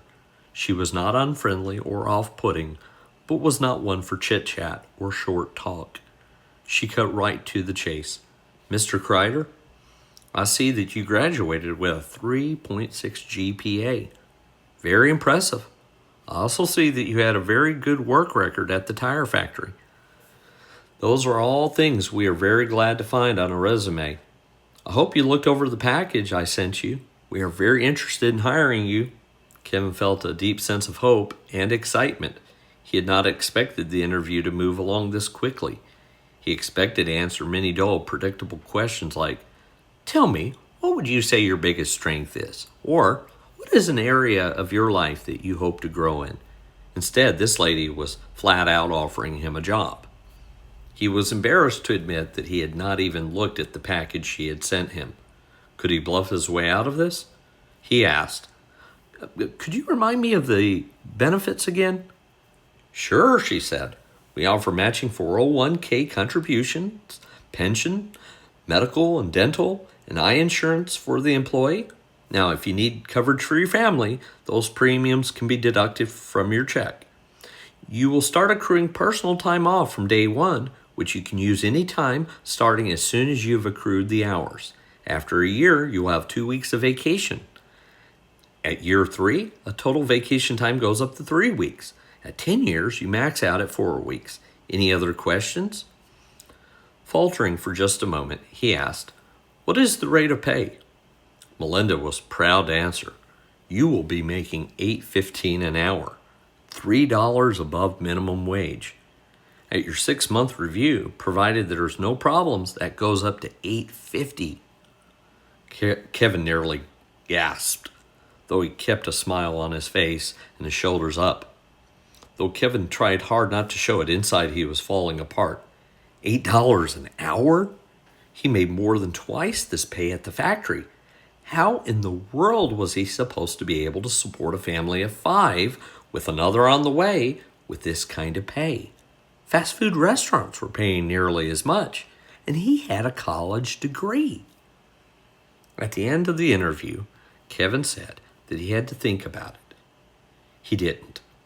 He also said that he would call Melinda by Friday. He never made the call. By July, Kevin could find nothing else in the field that he had studied. He called about 10 of his fellow graduates and saw that he was not alone. No one was hiring computer technicians. It was cheaper to replace computers than to fix them. There were few exceptions, but not many. One company offered $15 an hour, and Kevin had almost taken the job. But he hesitated too long, waiting a week to give the man an answer. By the time Kevin called back, the man had given the job to someone else. The next weekend, Kevin and Allison invited some of their friends from church over to spend the Saturday grilling chicken and watching baseball. Among those friends were Tarek and Allison's cousin Jenny. It rained too much for the kids to swim, so the adults piled into the living room to watch the game while the kids crammed themselves into a small bedroom to play video games. As the grown-ups sat in the living room watching a slow-moving baseball game, Jenny tried to get Tarek's attention. He never noticed. Instead, Tarek asked Kevin how the job hunting was going. Kevin laughed as he answered, shaking his head in frustration. "Man, don't make me answer that. I'm Baptist, and I'm not supposed to give you the answer I'm thinking." "That bad?" Tarek asked. "I'm sorry. Hey, I know about a good job with the road department if you're interested. It's for a supervisor's position. It will look good on your resume that you've had a college degree." Kevin said, "So you're telling me that after finally going to school, I'm now qualified to go back to digging ditches?" "Seriously, man. It's a good job. It pays $17 an hour. My buddy's the one doing the hiring. I've got his number if you want to call him," Tarek offered. By the following Friday, Kevin was a proud member of the Graves County Road Department. He thought, "At least I'm not digging latrines in the desert." He had one more thing he needed to do, return the favor. He picked up the phone and called Tarek. "What's up?" Tarek said. "I got the job. Great. Glad to hear it, Tarek said. Hey, listen, Kevin said. You know Allison's cousin? Confused, Tarek said, Jenny? Well, of course I know who Jenny is. Why would you think I didn't? Laughing slightly, Kevin said, because you don't seem to notice that she really likes you. You should give her a call. Blushing, Tarek said, all right. Chapter 10, German Class and Chess. Monday, April 22nd, 2007, 9:30 a.m. Dr. Wade Buchanan was the superintendent of the Carlisle County school system. He was an athletic, good-looking man with deep, ridged facial features and just the beginnings of male pattern balding. He sat with the school's principal, Mrs. Hayden, an African-American lady with short, stylish hair and complimentary makeup. She wore navy business attire with a single gold-colored necklace bought from the costume jewelry department at a nearby store. Today, they were cautiously optimistic. It was an in-service day dedicated to doing end-of-the-year reviews for all the teachers, and the following review was so crucial that the principal and superintendent were conducting this one together. At the beginning of the year, they had been able to hire a foreign language teacher. The new teacher was Allison's cousin, Jenny Kerrigan. The school had not been able to offer foreign languages in over 3 years. The state threatened to withhold funds if the school did not remedy the situation, but did nothing to help them solve the problem. The issue was that the school could not offer a competitive salary package compared to other regional school districts. The county was in severe decline both economically and demographically, meaning tax revenues always fell short of meeting the county's fiscal needs. Starting salaries for the school began at $33,000, while school districts in bigger towns offered $39,000 to new teachers. Because the school was desperate for a foreign language teacher, the board had authorized paying $36,000 if a suitable candidate could be found. Jenny Kerrigan began looking for a job in the area when her relationship with Tarek became serious. Jenny felt like this job would be a good match. She grew up in a farming community like Carlisle County and had a heart for kids growing up in rural communities. She had been looking for a job like this, but she was a little shocked at the salary package. Jenny was not a material girl, but she had wondered how she could live on what was being offered. She was apprehensive about where she would live. She and Tarek were engaged, but had decided not to live together before the wedding. That meant she needed to find a place to live in Carlisle County, which was a problem. There were very few houses for sale in Carlisle County. The ones for sale were either too big and expensive for one person or needed lots of maintenance, which was not Jenny's skill set. When she expressed her concerns, Dr. Buchanan and Mrs. Hayden promised to help her find a place to live. On faith, both in God and in her future employers, she agreed to take the job on the conditions that they help her find a place she could afford. They did. Marie Haggard was an 82-year-old widow who owned a large farmhouse. She had converted part of her home into a one-bedroom apartment with a separate entrance. The only space Jenny had to share with Marie was the laundry room. Jenny was grateful to Marie, who was quickly becoming like a grandmother to her, but the living arrangements made Jenny feel like she was still someone's child rather than the competent adult she was. Today was Jenny's review. Dr. Buchanan and Mrs. Hayden were looking forward to their meeting. They were prepared to offer Jenny a 5-year contract, a very unusual offer for a first-year teacher. But her first year had been spectacular. Both Spanish classes were filled, as was the French class. The German class, which Mrs. Hayden had been reluctant to invest in, had 15 students enrolled for the current year and was projected to have 17 next year. The student government was interested in starting a foreign language club, and a few parents were asking questions about the possibility of organizing a trip to Europe for students enrolled in foreign language classes. Dr. Buchanan and Mrs. Hayden could not believe they had attracted such a talented teacher to their school. Jenny pulled up to the school in a clean, well-maintenance 2000 Honda Civic, which her parents bought for her just before college. Jenny wore a long skirt, a thin sweater of earthen hues, and her hair was pulled back in a ponytail under a blue bandana. She carried a large manila envelope and 2 pens. Jenny walked into the school lobby. She spoke to the receptionist in a friendly, familiar way and took her seat to wait her turn. She was clearly nervous and was fidgeting with her fingers the whole time. The wedding was just over 7 months away. She and Tarek were already thinking about what it would mean for them to be a couple. Money was one concern. Tarek's new business was doing well, but it would be nice for Jenny to make a little more money. At that thought, her face contorted into worry. The receptionist noticed and spoke in a reassuring way. "Girl, you've got nothing to be worried about. They love you here. They'd fire half the staff before getting rid of you." "Thanks," Jenny gasped. The comments only made her more anxious. She wished she had not eaten breakfast. She was afraid of it coming up. She closed her eyes, said a quick prayer, and tried to calm her nerves. At 10 a.m., she watched one of the math teachers, a woman in her 50s with red hair, come out smiling. She spoke to Jenny, saying, "They're ready for you."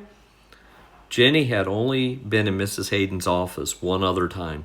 She had forgotten what it looked like and was surprised at how sparsely decorated it was. On the desk was a framed picture of Mrs. Hayden's family and a box of tissue. On the bookshelf were books about childhood development, psychology, theories of education, and books on leadership. There was also 2 porcelain owls. On the wall hung a picture of an old farm. That was it. Like the woman who inhabited the office, it was very neat, very simple, and very professional. Mrs. Hayden and Dr. Buchanan were eager and greeted her with a deep, warm smile of appreciation. Immediately, they offered her congratulations on a job well done. Mrs. Hayden said, "Young lady, you have made us proud. You have accomplished so much in a year's time. And I'll be the first to admit that I was wrong about the German class. It looks as if you'll have 19 students. What are the rural kids here going to end up doing with German?" she asked with a smile. They all knew the answer. Nearly every ambitious kid in their school wanted the same thing, to get out of Carlisle County. Knowing a foreign language could be a part of the ticket to a better life. It was not that Carlisle County was a bad place. It was a perfect place to grow up. It was safe, a close-knit community where a kid could be a kid. But there were no jobs, no opportunities. Most of the students in this school would be going off to college or the military. Very few of them would come back to stay. The county's population was shrinking and growing older by the year. Some kids tried to stay in the county out of a sense of loyalty. If they stayed, they would have to find jobs in the surrounding counties. It was Dr. Buchanan's turn to speak. "Jenny, I've spoken to the board. They've agreed to fast-track you for vacation time. They also agreed to help you with your Master's of Education if you're willing to go through Murray State." Jenny blushed as she smiled. This was also very kind, and Jenny was very proud of the work she had accomplished in just under a year. However, a city school in the neighboring county offered her $42,500 if she agreed to coach the chess club, a talent she had had since high school. She looked down at the manila envelope she had held in her hands. It contained her letter of resignation. She looked from Dr. Buchanan to Mrs. Hayden and said, "I really need to tell you something." Chapter 11, Comic Books and Elves, Saturday, September 10th, 2011, 11:03 a.m. Tarek was Katie's only grandchild. He was now a strapping 36-year-old with bronze skin with just a hint of orange hue. He had short afro-textured hair and a strong muscular frame that reminded one of a football player. His cowboy boots and signature Stetson hat added to that impression. However, that impression would dissipate as the observer noticed Tarek's shy, bookish demeanor, the thick reading glasses he now wore, and his faded Dragon Ball Z t-shirt. Tarek was much more comfortable in a Comic-Con than at a sporting event.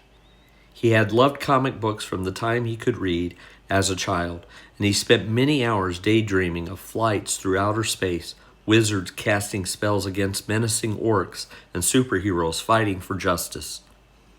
For a time, the family had hoped that Tarek would take over his grandmother's farm. Tarek had also hoped for this. He had spent years working full-time alongside of Katie.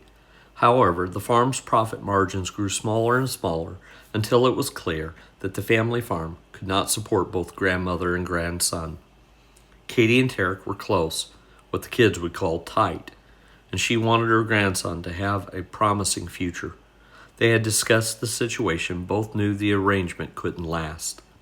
In the spring of 1999, Katie gave her grandson $50,000 to pursue a business idea he had been sitting on for a long time. He also needed a different vehicle. Tarek was still driving a full-size Ford 250 pickup truck his grandmother had given him when he started working on the farm. Tarek sold it and used some of the money to buy a full-size van, which was a better fit for what he planned to do. Tarek's dream was to open a store for self-proclaimed geeks like himself.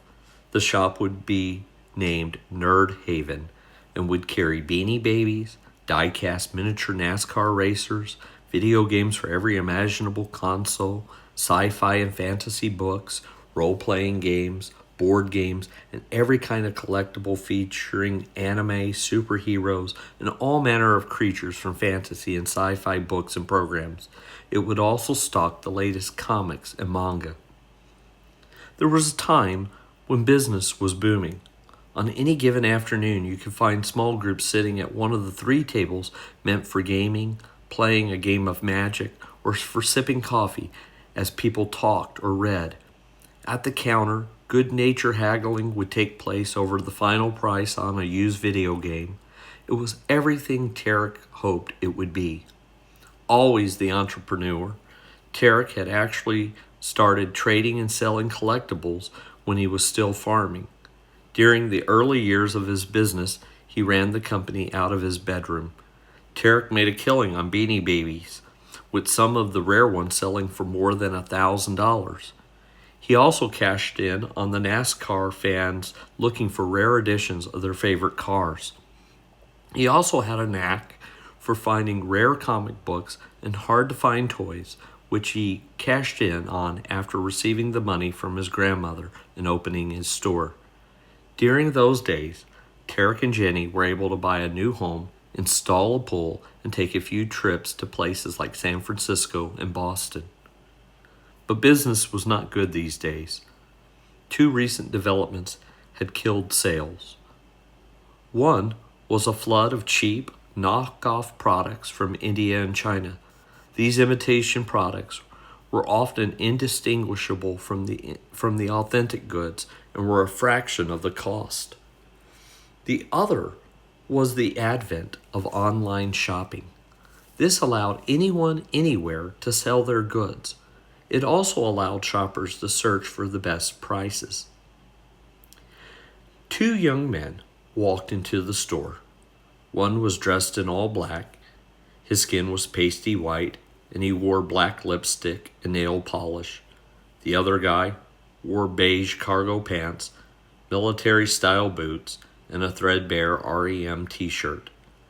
They nodded at Tarek as they walked past the counter. Tarek was pretty sure he had never seen the 2 before. "Welcome to Nerd Haven. Let me know if you need any help," Tarek offered. The guy in the REM t-shirt thumbed through a shelf of books while his friend looked through Nintendo games. The guy in the t-shirt picked up a box set of CDs containing an audible edition of The Lord of the Rings. The collector's box featured a scene from the book sketched especially for this set. It was quite beautiful. He called out to Tarek, "How much for this?" Tarek answered, "Just got that in at $65. The guy looked at the box set but made no response.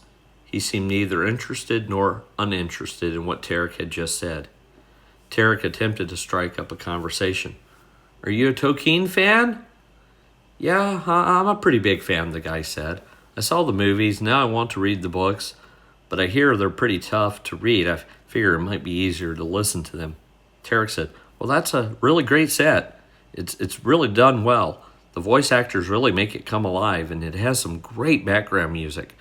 I got a preview of it at a trade show in Chicago. I really recommend it.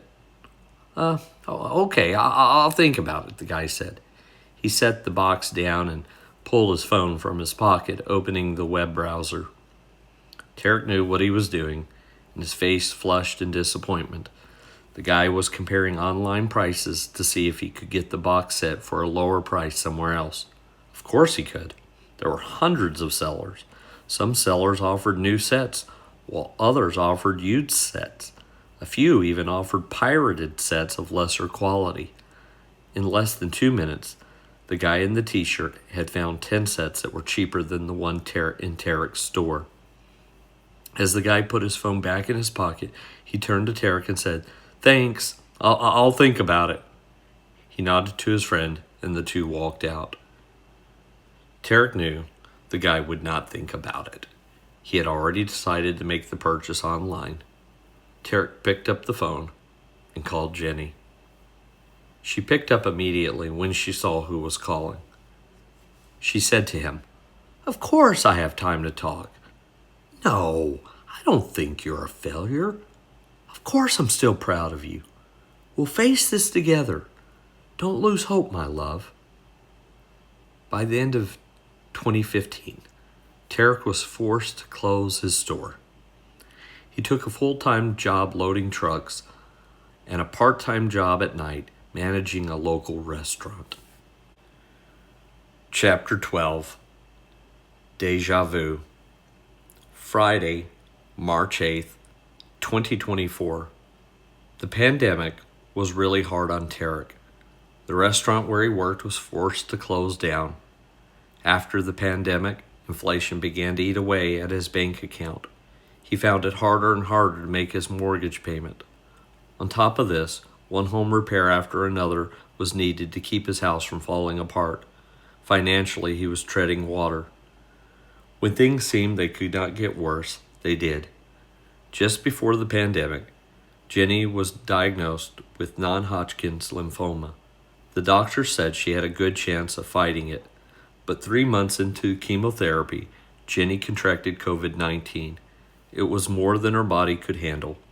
Tarek was devastated emotionally and financially. Tarek moved into his grandmother's house in 2022. Though he found another part-time job, the 2 jobs he had did not pay enough to make ends meet. His grandmother, Katie, was now in her 90s and could no longer stay alone. Though her mind was sound, she was never steady on her feet and had fallen 3 times in the last year. She had more than enough room in her house for her only grandson. Besides, she loved having him around.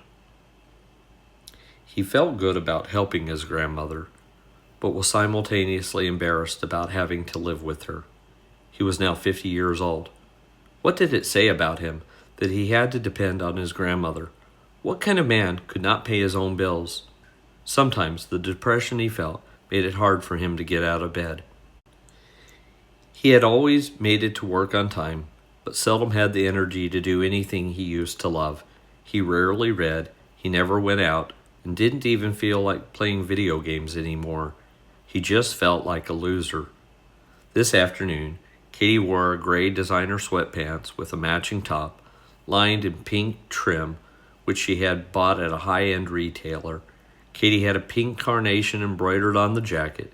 She wore bright pink athletic shoes to match.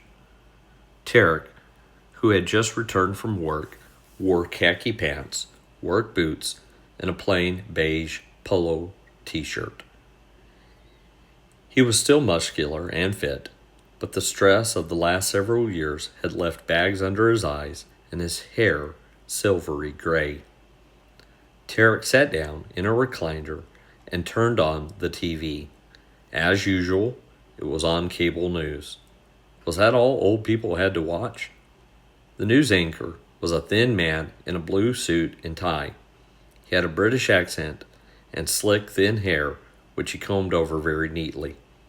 His guest was a wild-haired man in a dress shirt that was unbuttoned at the neck. He looked as if he had just crawled out of bed, but the caption underneath said he was a prestigious economist from some think tank. Tarek used the remote to turn up the volume. The news anchor looked at the television audience and said, "Well, welcome back, ladies and gentlemen. This afternoon we have with us entrepreneur, renowned economist, Peter Blankenship. Peter, welcome back." Peter smiled and said, "It is great to be here, Chris." "Peter, let's talk about the labor market and the impact emerging technologies are having on it. At this stage, do you see AI taking a lot of jobs? Do you think it's going to take a lot of jobs from people?" Peter smirked and said, "Listen, we don't have a strong labor market, and you can blame the president for that. We have a weak labor market, and a lot of people are working harder than they want to. They wish they did not have to work so hard to make ends meet. But that is more about the failings of the administration in Washington than automation. You can thank your elected officials for the weak job numbers." "Peter, we already know that in some sectors, human jobs are being replaced by AI. There have been mass layoffs in the software industry. We hear that some shipping companies plan to replace humans with robots. What will happen if we replace more people with machines? What will they do for a living? Do you have any concerns about what these technologies are going to do to our economy? What are your views? Are human jobs going to be replaced by automation?" To this, Tarek perked up, very interested in what the men were talking about. After all, he worked in the shipping industry. Was his job going to be replaced by robots? The economist looked down and smiled, glancing up to talk to the people in the audience. "Well, that is definitely the trend over time. Automation will eliminate a lot of human labor. Take repetitive jobs like cleaning and stocking shelves. But basically, these inventions will liberate humans from having to do these boring, mind-numbing tasks. It's freeing up our time to do something else. And a lot of that something else might be more leisure, which is something everyone aspires to. But all of the inventions since the dawn of time, anytime anyone invented anything, it reduced the need for labor." Looking more intent than before, he continued, "The wheel made it easier to move things around, saving humans from back-breaking work. That's what technology has always done. It's made people more productive. It's made the human race more productive as a species." Without pausing, Peter continued, Whenever you think about productivity, one of the constraining factors is labor. There is a limited supply of labor and an even more limited supply of skilled labor. That is why if you have a skill, you're going to earn more money than if you're unskilled. But with automation, we could drastically increase the supply of labor, both for routine tasks and for tasks that require a degree of skill. So this has the potential to release a tremendous amount of productivity, which is going to benefit mankind. It's going to mean we have more stuff to consume, and it will cost us less to produce it. But yeah, in the short run, it will hurt. Chris tried very briefly to get a word in edgewise before Peter interrupted, saying, "The real risk is that the government will hinder progress and screw up the potential revolution. We don't need Washington getting in the way of this. In the short run, people are going to lose jobs because of technology, and depending on how politicians react to that, it could turn a positive into a negative. What we don't want to do is just give money to these people who have lost jobs and keep them on the government dole for the rest of their lives. And we don't want government to slow down progress because people are afraid of losing jobs." Tarek was very much afraid of losing his job. He had that experience twice in his lifetime. Sweating, he continued listening. "The gains are going to more than make up for those losses. Your return on investment is going to generate a lot of wealth. That new wealth is going to help everyone in the long run. But in the short run, you can't blame businesses for wanting to make this transition. A machine doesn't call in sick. It doesn't need a break or a vacation. It never sues you, and if it breaks, you fix or replace the part. It's not just the wages you save. It's all the benefits that go along with these wages, Because if you pay someone $20 an hour, it costs you a lot more than $20 an hour when you hire them. When you pay workman's comp, Social Security, and all those taxes, you're out a lot of money. And then, of course, your workers can sue you for all sorts of things. You have to decide. You hire this person, they can sue you for wrongful termination, hostile work environment, you name it. There are more ways than you can count to sue an employer. So there's a value to not having a person doing that job. When I eliminate that employee and replace them with a robot, I, the business owner, eliminate that risk completely. Plus, they never need a day off or to go on vacation. Stammering, Chris tried hard to gain control of the conversation but failed. And yes, it's unfortunate, because what are those folks going to do? They don't have any skills. They don't have any skills because the government keeps them from acquiring any skills. Chris struggled for his words, saying, well, but is that a good thing or a bad thing? Peter, really trying to sell it now, said, listen, eventually machines will get so cheap that no one will have to load anything, clean anything, or cook anything. Everyone will have access to this technology, just like everyone has a lawnmower. At this point, the anchor looked flustered and interrupted his guest, saying, But one prediction is that in the next 5 to 10 years, truck drivers will no longer be needed. We're talking about more than 5 million people who drive for a living. Does that not concern you? Peter rubbed his hands together and gave a snarky smile, saying, eventually, no one's going to have to drive. Cars will drive themselves.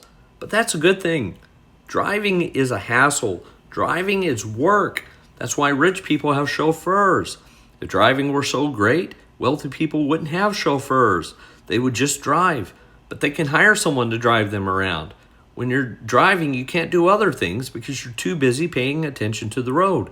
If you don't have to drive, you can take a nap, play a game, or watch TikTok.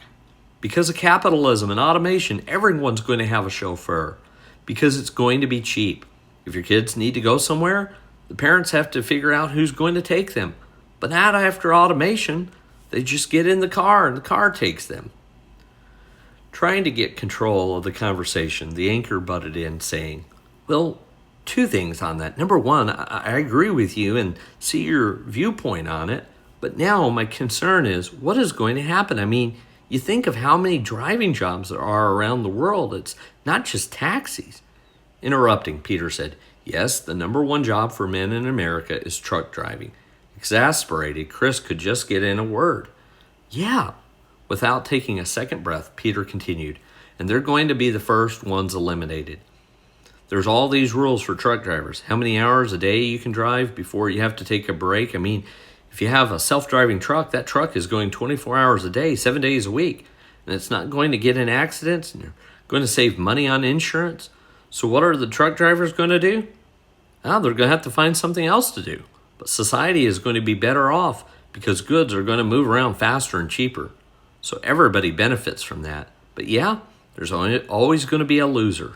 The minute your job is eliminated because of technology, yeah, you have to find something else to do. But that is why we need a free market. We need the government to stay out of the way of progress because then people will figure something out. Plucking up some courage, Chris challenged his guest. Do you really believe that? Let's say someone who has been driving for 20 or 30 years, they maybe don't have any other skills. These are the people I'm worried about because I just don't know what's going to... The economist continued his speech without acknowledging the question. Remember, people always want stuff. They are always going to need stuff. So people will always be needed as a part of the process of providing stuff. People will always be needed to produce the goods and provide the services people want to need. As long as products and services cost something, there will be jobs. Looking doubtful, Chris said, if I follow the trend, where is that going to leave us? Very smugly, Peter said, it's going to leave you and me and all of us with leisure. Again, in an even more dubious tone, Chris said, well, maybe, but what if there aren't any jobs for these people? At this point, Peter sounded like a condescending teacher. You're talking way in the future. I don't know how long it takes before all jobs are permanently gone. Chris fired back, But I see the look in the eyes of our young people, and you know what's missing? Hope. They're told to train for the future, but to do what? They're told to go to university. They're told to innovate, but to do what? Technology is robbing them of their future. Jobs are disappearing faster than they're being created. Large companies are going to own everything. Is there going to be universal basic income for the people that get left behind?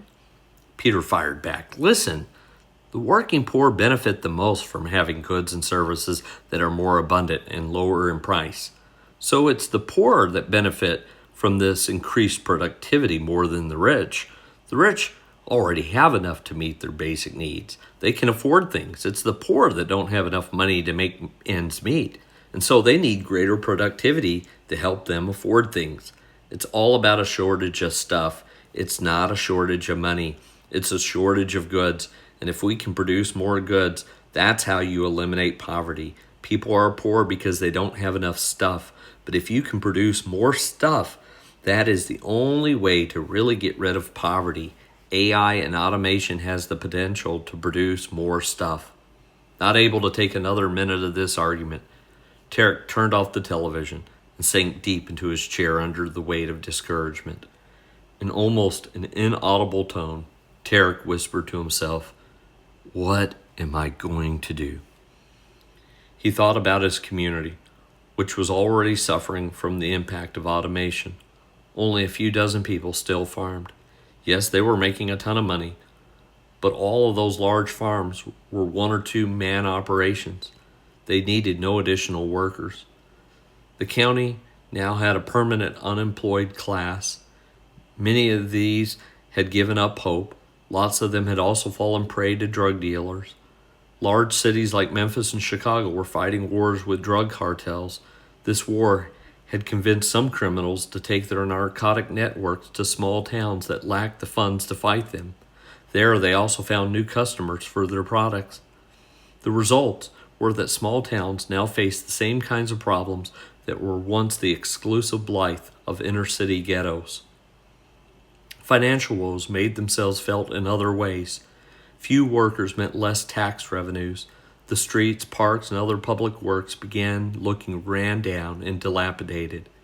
The overall impact was a loss of community cohesion and morale. Many churches, once centers of community life, were now abandoned and falling apart. The local Masonic lodge had only a few old men trying desperately to keep their group alive. Automation had already taken hold of rural America and left it hollowed out. Was this what the rest of America would look like when jobs in big cities disappeared?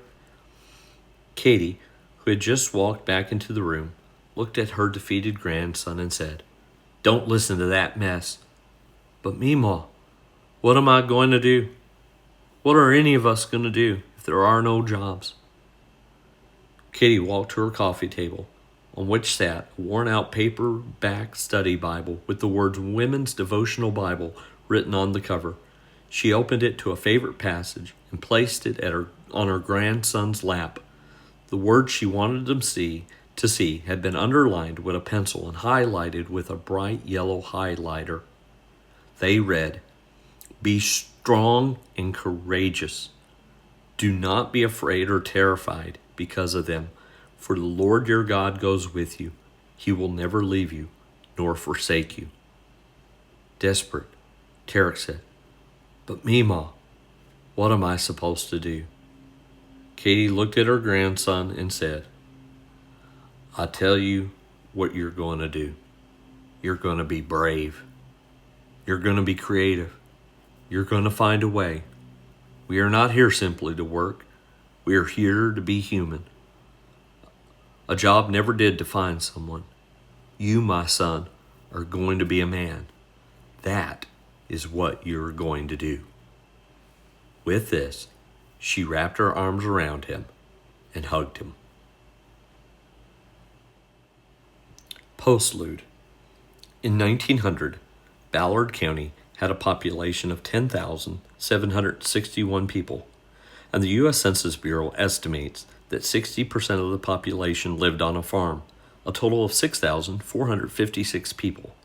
If we subtract the oldest 20%, and the youngest 20%, and factor that most farming was done by men, I divide by 2, giving us nearly 2,000 full-time farmers in Ballard County, Kentucky. However, anyone who grew up in a rural community can spot what is wrong with my conservative number. Most farmers I knew started working on the farm when they were pre-adolescent and continued working until their 70s or older. Also, a great deal of the women who married farmers labored beside their husbands. That would give us a number closer to 4,000. Still, I will stick with my conservative number so as not to be accused of exaggerating the sheer destruction of most farming jobs that vanished forever during the decades of the 20th century. As stated above, at the turn of the century, about 2,000 citizens of Ballard County worked full-time farming jobs. By 1970, that number was still nearly 1,100, and by the turn of the millennium, there were less than 65 full-time farmers, according to the numbers given to me by Mr. Lewis Chittenden, who was at that time the manager of the Ballard County Co-op. What happened? The answer is automation. By the turn of the new century, fewer people were farming, but these farmers were growing more food than these lands had ever yielded. This era was known as the Green Revolution, or the Third Agricultural Revolution, and it kept billions of people from starving to death and raised countless numbers of people out of poverty. No one with a right mind would want to have held this revolution back. But it also came at an unexpected price. Rural America was never the same. Small towns throughout the nation began to experience an irreversible decline. At the same time, millions of Americans moved into urban areas to seek opportunities that were no longer available in the small towns and rural counties where they grew up. There are more social reasons for these changes than can be addressed here. However, the social change I want to focus on is how automation permanently erased millions of rural jobs, making it necessary for rural Americans to seek employment in urban centers. Let me clarify one more thing. There are no villains in my book. Each of the men and women I write about made the best decisions they could, acting on the best information available to them at the time. Just as navigating our own times is fraught with dangers and opportunities, so were theirs. And we make decisions based on a mixture of knowledge and ignorance, just as they did.